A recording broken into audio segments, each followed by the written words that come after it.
Road side బండి మీద దొరికే కట్ మిర్చిని రీసెంట్‌గానే తిన్నాను. అసలెంత బావున్నాయో! తనెలా వేస్తున్నారో చూసి అబ్జర్వ్ చేసి నేర్చుకొని మరి మీకు చూపిస్తున్నాను. తప్పకుండా మీరు ట్రై చేయండి. డెఫినెట్‌గా నచ్చేస్తాయి. ఫస్ట్ ఒక పెద్ద బౌల్‌లోకి 1:30 కప్పు శనగపిండి, ఒక హాఫ్ కప్పు కార్న్ ఫ్లోర్ వేసుకోండి. ఇందులోకి రుచికి సరిపడా ఉప్పు, చిటికెడు పసుపు, ఒక స్పూన్ కారం, ఒక చిటికెడు వాము పొడి, చిటికెడు బేకింగ్ సోడా వేసేసి చక్కగా అంతా కలిపేసి కొంచెం కొంచెం నీళ్లు పోసుకుంటూ బజ్జీల పిండిలాగా రెడీ చేసుకొని పక్కన పెట్టేసుకోండి.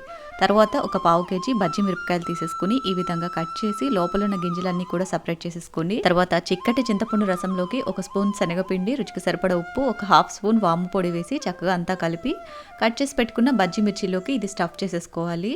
నెక్స్ట్ శనగపిండిని ఇలా గ్లాస్లో పోసేసి ఈ బజ్జీ మిరపకాయలు అందులో డిప్ చేసి బాగా వేడిగా ఉన్న ఆయిల్లో వేసేసి ఒక 2-3 నిమిషాలు ఫ్రై చేసేసుకోండి. కాస్త వేగాక తీసి పక్కన పెట్టేసుకోండి.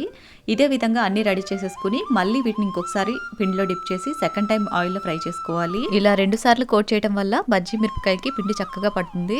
ఇలా అన్నీ కూడా వేయించేసుకుని కాస్త చల్లారాక 1 ఇంచ్ మందంలో చిన్న ముక్కలుగా కట్ చేసేసుకుని మళ్ళీ బాగా వేడిగా ఉన్న ఆయిల్లో వేసేసి ఈసారి క్రిస్పీగా మంచి గోల్డెన్ బ్రౌన్ కలర్ వచ్చేంత వరకు ఫ్రై చేసుకుని తీసుకోవాలి. అండ్ ఇదే ఆయిల్లో పల్లీలు, కరివేపాకును కూడా ఫ్రై చేసేసుకుని కట్ మిర్చిలోకి చిటికెడు ఉప్పు, చిటికెడు కారం, ఈ ఫ్రై చేసి పెట్టుకున్న పల్లీలు, కరివేపాకు వేసి చక్కగా అంతా మిక్స్ చేసేసి ఆనియన్తో సర్వ్ చేసుకున్నారంటే ఎంతో టేస్టీగా ఉండే కట్ మిర్చి ready. Recipe full video already post చేశాను. ఛానల్ లింక్ కింద ప్లే బటన్లో ఉంటుంది. ఒకసారి చెక్ చేయండి. వీడియో నచ్చితే లైక్ చేయండి.